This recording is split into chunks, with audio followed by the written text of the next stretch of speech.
Okey, Assalamualaikum warahmatullahi taala wabarakatuh. Nahmaduhu wa nusallimu ala rasulihil karim. Amma ba'du. Jadi alhamdulillah, sebagaimana yang saya beritahu semalam, saya cuba bersiaran secara live. Alhamdulillah saya pun baru aja habis session yang terakhir untuk learning cara pada hari ini, di pagi. Rehat sekejap tengah hari, lepas tu sambung balik. Lepas tengah hari tadi sampailah berhenti solat asar dan sambung balik. Ini pun ada satu patient lagi tengah tunggu untuk terapi. Sementara patient siap untuk pemantauan selepas terapi, saya ambil masa ni kejap lah untuk dapat bersama-sama live sepintas lalu. Okay. Jadi semalam sebenarnya saya bagi tahu, saya nak kongsikan ada 3 perkara yang mungkin penting untuk semua orang awam tahu apabila kita nak membuat rawatan, khususnya melalui pendekatan rawatan Aliman Melayu yang ditawarkan di Rumah Sihat Utama Parit Raja Parit Jelutong, Batu Pahat, Johor.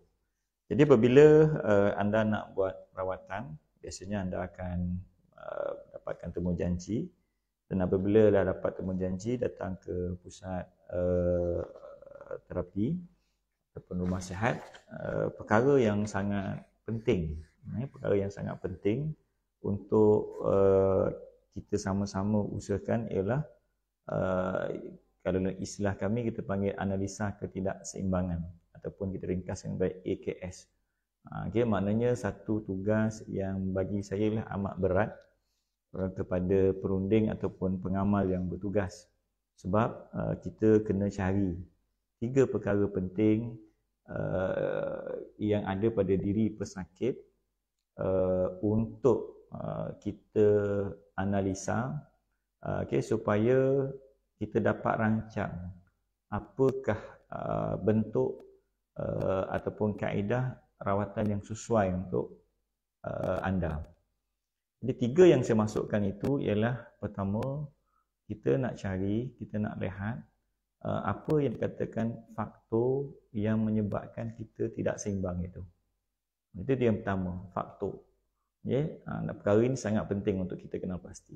Jadi melalui kaedah-kaedah tertentu, soal jawab, sejarah kesihatan, laporan-laporan perubatan yang mungkin telah sedia ada, laporan kesihatan yang sedia ada, dan menggunakan kaedah observasi semasa, palpasi, denyut nadi, lidah, kulit, dan juga pelbagai kaedah lagi akan digunakan dalam kaedah tersebut untuk mengenal pasti apakah faktor yang menyebabkan anda tidak selesa, sehingga kan anda datang untuk mendapatkan rawatan. Itu asas yang pertama yang kami akan lihat. Yang kedua ialah kita nak senaraikan apa gejala yang sedang anda hadapi. Daripada sekecil-kecil gejala sehinggalah ke besar-besar gejala. Jadi semua ini sebenarnya kami tak tahu. Kami sebagai perunding ataupun pengamal perubatan ataupun perawat, kami tak tahu benda itu. Kalau tahu senang, saya kata. Saya selalu cakap kat patient saya, kalau saya tahu apa masalah anda, sebenarnya tak payah datang jumpa macam ni. Tengok je dah tahu dah. Tak semudah itu. Perkara yang mencabarlah untuk cari 3 benda ni. Pertama saya cakap tadi lah apa? Faktor yang menyebabkan kita tidak seimbang. Apa faktornya? Yang mana faktor ini merujuk kepada gaya hidup seharian semasa dan yang telah berlalu. Sebab tu dalam faktor ni kadang-kadang kami bertanya tentang apa kerjaya yang anda buat. Kadang-kadang yang datang tu satu orang pesara. Maka tanya, tuan ataupun puan ataupun pakcik, makcik, pak haji dulu pesara apa? Kadang-kadang orang kata, kenapa nak sibuk dengan pekerjaan dia? Dia datang ni nak berubat, bukan nak temu duga kerja ke apa ke? Tak, saya kata bagi saya lah satu keperluan yang besar untuk tahu apakah sejarah pekerjaan. Sebab daripada bentuk pekerjaan itu, kita boleh dapat gambaran apa sebenarnya faktor yang menyebabkan berlakunya ketidakseimbangan sekarang. Contohnya ialah orang yang masa mudanya kerjanya agak kasar. Saya pernah ada satu patient yang datang, okey, dengan masalah kesihatan tertentu. Dan apabila kita bertanya, okey, malah kita melihat melalui observation, minta dia baring, tengok body konturnya, okey, mana kontur badannya, dan tengok pelbagai sudut, dan saya dapati bahawa mungkin ada masalah pada tulang belakangnya. Okey, maka saya bertanyalah apa sejarah kerjanya. Okey, dia kata dia dulu pesara guru besar sekolah agama. Jadi okey, saya kata kalau nak relatekan guru, kerja guru dengan keadaan yang berlaku pada kontur badannya, bentuk badannya, struktur badannya taklah berkaitan sangat. Jadi direntas di hati saya tanya sebelum tu masa muda-muda dulu, sebelum kerja guru sekolah agama tu. Jadi maka dia pun cakaplah, dia kata dulu dia pernah kerja sebagai, dia bantu ayah dia. Okay, saya kata bantu apa? Dia kata dia tebang balak. Tebang balak tahun 60-an kan, tak ada chainsaw, pakai gergaji dengan kapak saja. Jadi di situ kita telah dapat gambaran bahawa bentuk pekerjaannya sangat berat. Jadi saya tanya dia, Haji dulu kalau masa kerja tu pernah tak jatuh tergolek ke apa semua sekali? Dia kata biasa je. Bayangkan kerja naik balak dulu, buat anggar, buat gerai, buat tempat nak potong tu saja pun 2 minggu. Dia pasang kayu dan sebagainya. Nak tebang pula buat tapang je dah 1 minggu. Balas balik 2 minggu baru satu batang balak tu boleh tumbang. Maknanya kerjanya sangat kasar. Dan dari situ kita dapat tahulah kenapa struktur badannya ada kelainan yang ketara. Jadi di situ kita dah dapat input apakah faktor yang menyebabkan apa yang berlaku pada ni. Ada juga faktor yang melibatkan lain. Okay, contohnya saya kata saya pernah didatangi oleh satu orang pesakit. Dia kata dia masalah pinggang, tak selesa dekat pinggang dan sebagainya. Dan setelah berbicara, bertanyakan sesuatu benda, satu soalan, 2 soalan, 3 soalan dalam tempoh yang mungkin juga agak panjang, maka dia cerita, okay, dia sedang buat proses ataupun menjalani proses slimming. Okay, jadi dia ada mengikuti satu program slimming dan beberapa cadangan yang diberikan oleh coach dia tu, coach slimming dia tu, adalah dia kena buat fat burner, okay, sampai kena skipping malam-malam sampai 1000 kali. Lepas tu tak boleh makan nasi. Okay. Lepas tu kena ambil a few supplement tu sampai 700 lebih. Okay, 1 bulan. Okay, saya pun okey lah kata kalau dari segi tu saya kata akak ni atau puan ni macam steady aja, macam prihatin sangat dengan kesihatan sampai buat slimming, ikut program macam tu dan maknanya komitmen cukup tinggi untuk melaksanakan tu. Jadi saya tanya kenapa akak datang lagi ke sini? Ya, jumpa. Dia kata tak adalah sebab akhir-akhir ni dia kata pinggang tu sakit. Tak selesa dia kata. Okey. Jadi apabila kita lihat faktor yang lain sebagainya, akhirnya kita nampak dari segi faktornya, lifestyle-nya ialah bukan apa. Dia mungkin segala tekanan yang dihadapi sedang nak ikut program tu. Dah nasi tak boleh makan langsung. Dia tengok orang makan nasi stres.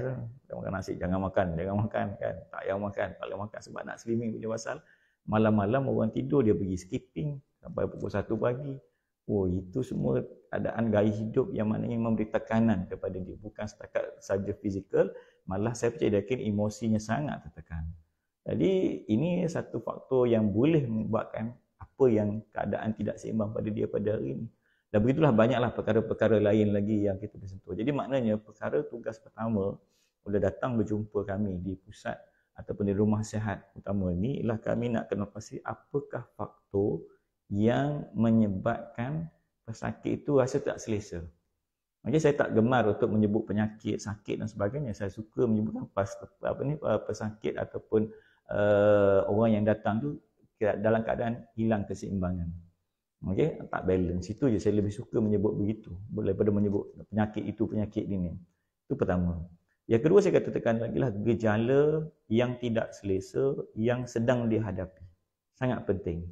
Sebab gejala yang tidak selesa ni merupakan gambaran ataupun signal yang dihantar oleh tubuh kita untuk memberitahu bahawa tubuh kita tak seimbang. Jadi kita perlu senaraikan. Hatta bagi saya, penyakit yang sedang dihadapi lah juga merupakan satu simptom. Satu kesan, satu refleks tindak balas daripada tubuh dia. Dan itu sebagai perunding, sebagai pengamal perubatan, sebagai perawat, kita kena tahu. Sebab saya selalu pesan dekat pesakit bila datang, tolong bagi tahu apa sahaja yang anda tak selesa tu, bagi tahu. Sebab kami tak tahu. Kami bukan ada mata bionik. Kami bukannya kasyaf.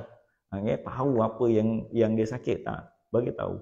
Lagi banyak simptom, banyak apa tu yang dia jelaskan kepada kita, maka banyaklah yang kita boleh analisa untuk melihat sebenarnya apakah gejala yang paling serius, gejala yang sederhana ataupun major simptom yang dia hadapi.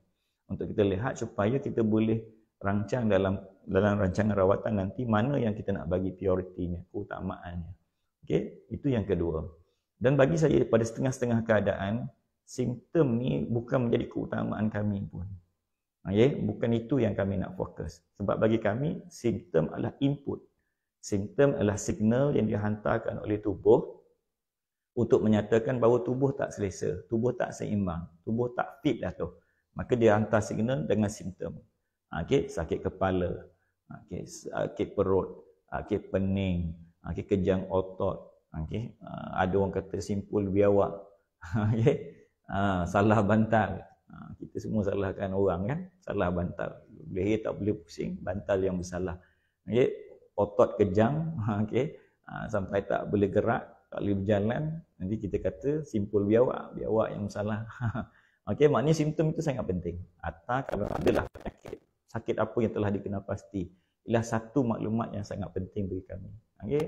Jadi ada sakit diabetes, kena bagi tahu. Kami bukan tahu kalau anda tak bagi tahu. Jadi semua begitu. Hatta kalau dah membuat rawatan tertentu pun kena bagi tahu.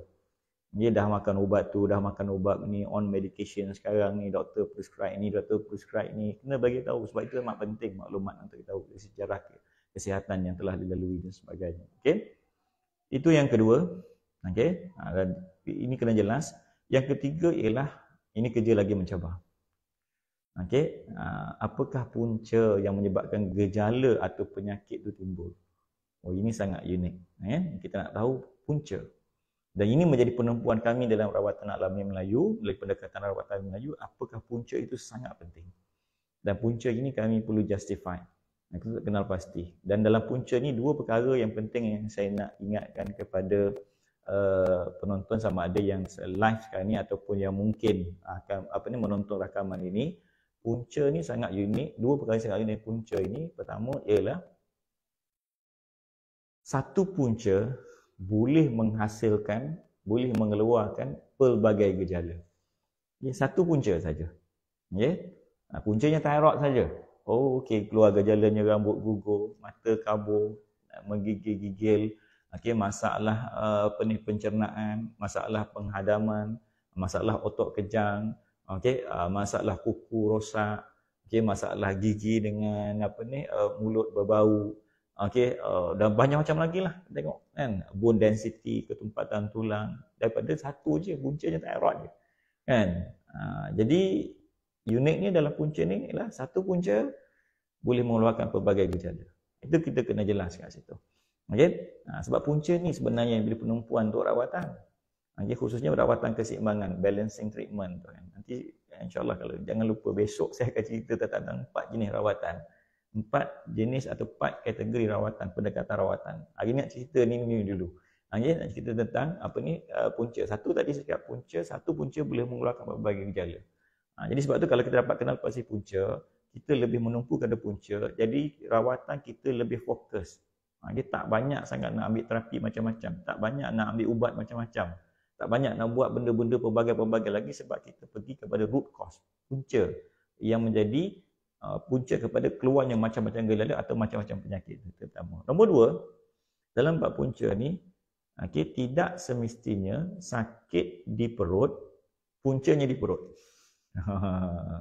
Ada orang kena gastrik bukan sebab salah makan.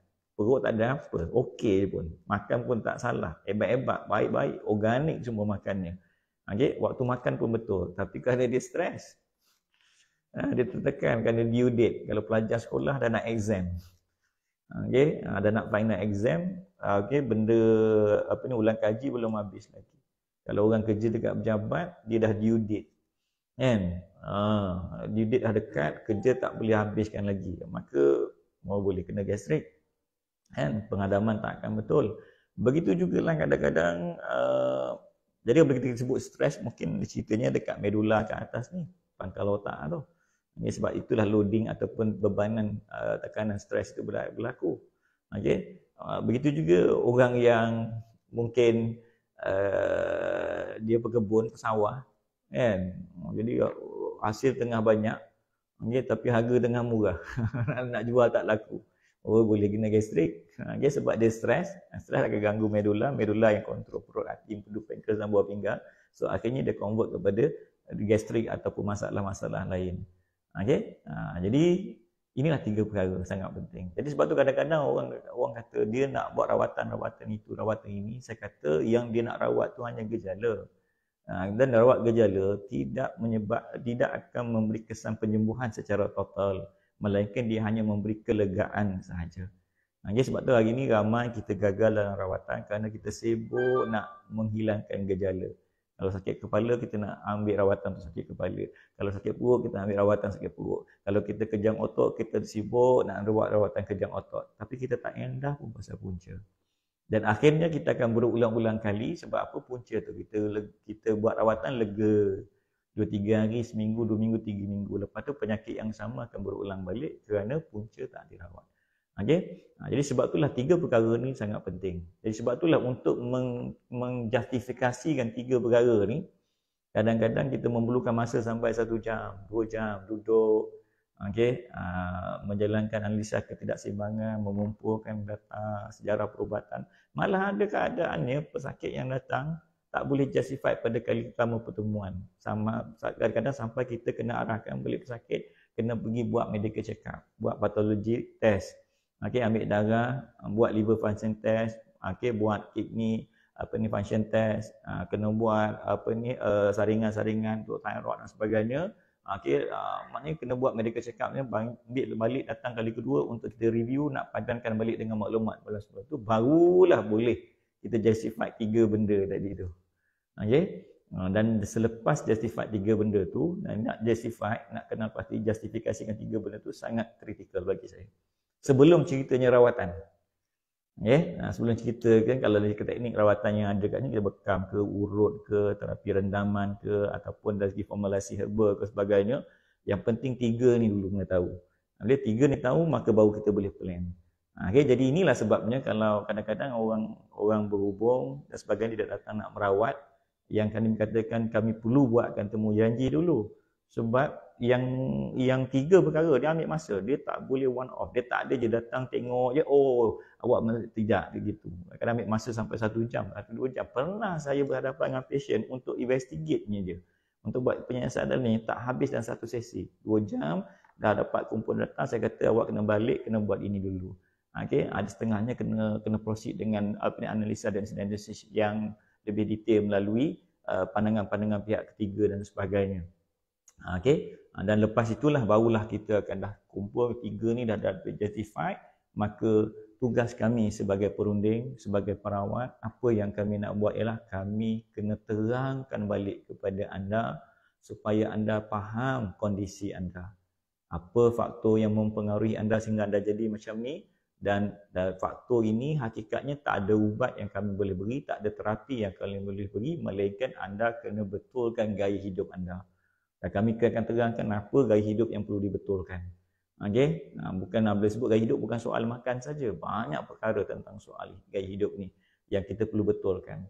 Okay? Jadi itu yang pertama. Dan penting yang faktor menyebabkan sakit ni penting kita analisa sebab kita kena terangkan. Kami ni kena terangkan kepada pesakit, anda kena betulkan ini.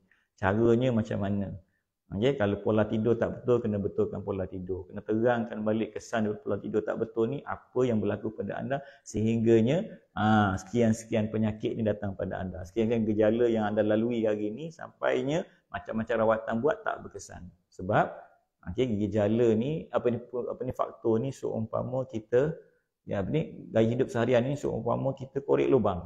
Ni kita tak betul gaya hidup kita, tubuh kita tak seimbang, datangnya gejala macam-macam, datang penyakit macam-macam. Bila kita rawat, okey, penyakit tu lega, hilang ataupun sembuh, tapi punca tadi pun kita dah rawat, dia dah hilang, tapi gaya hidup tak betul, nanti penyakit yang sama akan berulang. Jadi akhirnya apa jadi? 100 tahun pun merawat tak akan sembuh-sembuh. Sebab apa? Seumpama anda tutup lubang, ambil rawatan, lepas tu korek lubang balik. Sebab gaya hidup tak betul.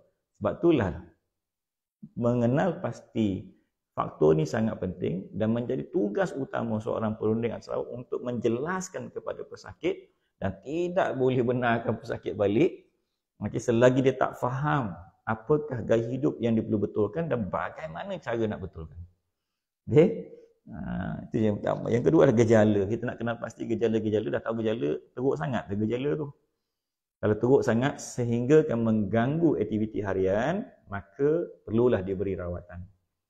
Untuk legakan dulu. Untuk selesa dulu.